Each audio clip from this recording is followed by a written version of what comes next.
An adventuring party meeting in a tavern is one of the great tropes of fantasy role-playing games like Dungeons and Dragons. And it has parallels in the real world. Crusaders or pilgrims, before they set out on their journey, often met in a tavern before heading out. They would plan their adventure and then set out from the tavern. In Chaucer's Canterbury Tales, the pilgrims that head off to Canterbury all start from the Tabard Inn. But this is in late medieval times, which were comparatively rich. In fantasy settings, gold falls out of chests all over the place. The forests are abundant with wildlife and teeming with dangerous and living things, and there's never any shortage of food. So these places are rich and support taverns all over the place. But in the real medieval world, if you get back to the High or Central Middle Ages, or above all the early Middle Ages, times were a lot poorer. They had much. Basically, almost everybody was living for survival. There was very little excess, and because there was little excess, there's little trading in these excesses. In excess, there's little. Very few people could travel. Travel was rare, and there wasn't an infrastructure like taverns or inns to support travellers. There just weren't enough travellers to require to justify people having inns or taverns. So what did travellers do? If you look at Beowulf, that shows how a community would react to a party of travellers. There were travellers. Throughout history there have been travellers, but how they reacted to travellers was different. As these armed strangers, in a fantasy world a party, but in Beowulf it was Beowulf and his followers, approached settlement, somebody from the settlement went out to meet them outside the stockade, outside the defences, to identify them and learn who they were, identify their purpose. If one person is killed by these, they can the rest of the community could defend themselves, or possibly hide the women, hide the children, and flee. But it will give you some time to assess the danger of these people. Then Beowulf would identify his family, where he's from, and the relationship between him and the Lord. There was a distant kin. They were distant kin, distant family. This was a very common link for getting welcomed and receiving hospitality from a place. So I suggest, if you're playing in early medieval settings, be kin to NPCs. Have distant aunts who came and settled here, and they can identify you. You know, these kind of links to a community will make it more deeply, more historically tasty. Then, when they were invited in, they weren't invited into the tavern. They all met in the longhouse, or feasting hall. Heorot in the poem Beowulf, but in the Mabinogi, on the Welsh tales of Celtic life, they also had feasting halls and sung of feasting halls. I can't remember the names, but it was a standard communal place where everyone would come in. They would set up trestle tables over a bed of reeds on the floor and sit on benches, the Lord at one end, around the hearth, and they would eat and drink as served on plates of actually dry bread, or 2-3 day old tough bread, which was a standard plate, and the juices would sink into the plate, and they'd eat these juicy bread, the tasty bread, in addition to the meats and the sauces that were put on their platter. They would often share a cup with everybody or with their neighbor, depends on how rich they were. In Viking times, a rich person might receive a finger worth of salt to sprinkle on their food throughout a feasting season as well. This was a materially poor time, but they compensated in other ways. They didn't have the torches, the candles to light a hall into the night, except on rare feast days. Most evenings throughout the long winter, the 12 hours, 14 hours of darkness. If you sleep for 8, there'd be up to 4, 5, 6 hours in darkness you needed to spend in these halls or in your home.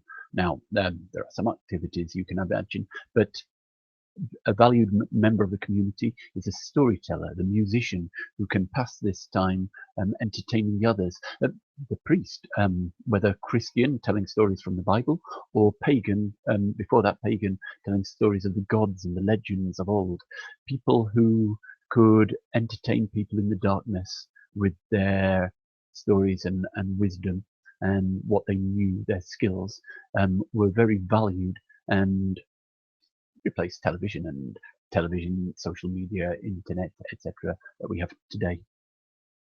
And these great halls captured the imagination of the medieval mind. They were almost central to their feelings of community, certainly of the laity, the non-church world. Castles were built for defense, but one of the first things they added once they when they started putting things to live, one of the first things they added to a castle that wasn't essential to defense was this great hall. It was fundamental to how they saw themselves, and in and it was there that the lord of the manor would welcome people and invite them to partake in his hospitality. Your hospitality was a way of showing your status. If you could keep a rich table, you were a great lord, and people thought highly of you. And if you kept a great hall, you brought up children to become knights, you hired good musicians, or you didn't hire them, you just provided food and drink, maybe permanently, maybe temporarily, for musicians, for storytellers, for people, travelers from afar who would come in with stories. You would sing for your supper in these environments. Another major traveller and provider of hospitality in the medieval period was church people. Also travelled. They needed to typically go on pilgrimages or visit Rome, go to synods, go and meet others. And they also were scholars. They'd share books and things like that. So they'd visit each other, and they would identify themselves not so much through kin, but they all spoke Latin. They knew the same services, and they had this life in common that they could easily fall into. And the big bishops, the big churches, and the monasteries all provided hospitality to travelers, also non-church travelers. The kings kept horses in monasteries a lot of the time, and abbeys. And as time went on and the society got richer, the person who was responsible for hospitality in a monastery, this officer became more important, and sometimes they became sort of the abbot or the abbey made the hospitality part separate from the rest of the monastery, with its own form of income. And some of these halls for hospitality developed into hospitals as we know them now. Well, medieval versions of what evolved into the modern hospital, and others evolved into taverns. The Tabard Tavern, for example, in Chaucer, it was originally the property of the Abbot of Hyde as a place for him to stay when he visited London, but it grew independent and then became a tavern pretty much as we know it by the time people were writing and records began. But it's interesting to note that these taverns were outside the city limits. In Southwark or North in Holborn, they weren't in the city of London, weren't inside the walls. Travellers slept outside. They might be allowed in for to visit the markets and churches during the day, but they'd be expected to sleep outside the city walls at night. Similar people were wary of armed strangers, and they needed some kind of connection to be allowed in. Even more so in small communities.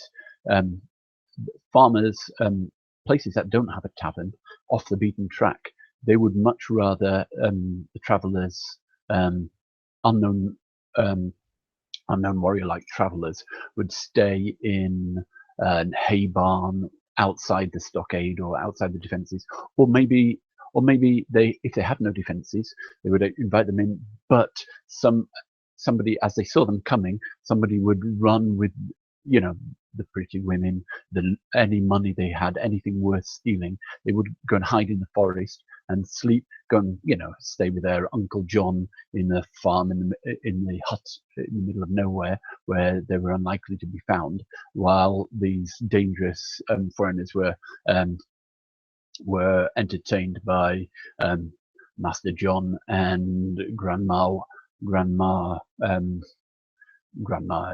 Jefferson. They would treat these people carefully, and just a few ideas for offering different forms of hospitality from just the bog standard tavern, which did exist, but they were specifically in a rich time and on well-used